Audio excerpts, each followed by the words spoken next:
നമ്മൾ നേരത്തെ എന്ത് പറഞ്ഞു, ലാപ്പിങ്ങിനെ കുറിച്ച് പറഞ്ഞു അല്ലേ. അപ്പോൾ ലാപ്പ് ചെയ്യുന്ന സമയത്ത് തോന്നുന്ന പോലെ നമുക്ക് കൊടുക്കാൻ പറ്റില്ല.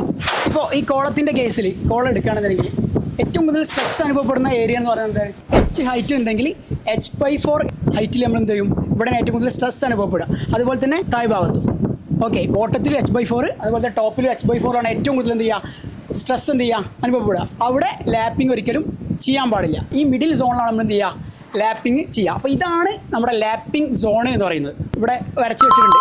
നമ്മൾ നേരത്തെ പറഞ്ഞില്ലേ സ്റ്റാഗറിങ്, ലാപ്പിംഗ് ചെയ്യുന്ന സമയത്ത് ഒരേ ലെവലിൽ നമ്മൾ ചെയ്യൂല. ലാപ്പിങ്ങും അടുത്ത ലാപ്പിങ്ങും തമ്മിൽ എന്തുണ്ടാവും, 300 mm എന്തുണ്ടാവും, ഡിഫറൻസ് ഉണ്ടാവും എന്ന് നമ്മൾ പറഞ്ഞിട്ടുണ്ട്. കോളത്തിൽ നമ്മൾ എന്ത് ചെയ്യും, ടൈ പ്രൊവൈഡ് ചെയ്യും അല്ലേ. ഈ ടൈ കൊടുക്കുന്ന സമയത്ത് നമ്മൾ ഈ ഏറ്റവും കൂടുതൽ സ്ട്രെസ് അനുഭവപ്പെടുന്ന ഈ ഭാഗത്ത്, ഈ മുകളിലെ H/4 താഴത്തെ H/4 നമ്മൾ എന്ത് ചെയ്യും, ടൈ നമ്മൾ സ്പേസിങ് കുറച്ചിട്ടാണ് കൊടുക്കുക. അപ്പോൾ അതാ ഇവിടെ കൊടുത്തിട്ടുണ്ട് Y8 at 100 സ്പേസിങ്ങിൽ ടൈ കൊടുക്കുമെന്ന് പറഞ്ഞിട്ടുണ്ട്. ഓക്കെ, അതുപോലെ തന്നെ നമ്മൾ ഈ ലാപ്പിംഗ് വരുന്ന ഈ ഏരിയ എന്ത് ചെയ്യും, സ്പേസിങ് കുറച്ചിട്ട് എന്ത് ചെയ്യും, കൊടുക്കും. ഓക്കെ, അങ്ങനെയാണ്. അപ്പോൾ നമ്മൾ ഈ ക്വാണ്ടിറ്റി എടുക്കുന്ന സമയത്തൊക്കെ കറക്റ്റ് എന്ത് ചെയ്യണം, ഈ ലാപ്പിംഗ് കാര്യങ്ങളൊക്കെ കറക്റ്റ് എടുത്തിട്ടില്ലെങ്കിൽ കോൺട്രാക്ടർക്ക് എന്ത് വരും, ലോസ് വരും, നഷ്ടം വരും.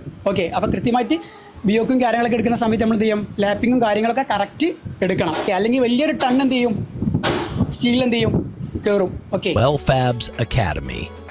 Learn, build, achieve.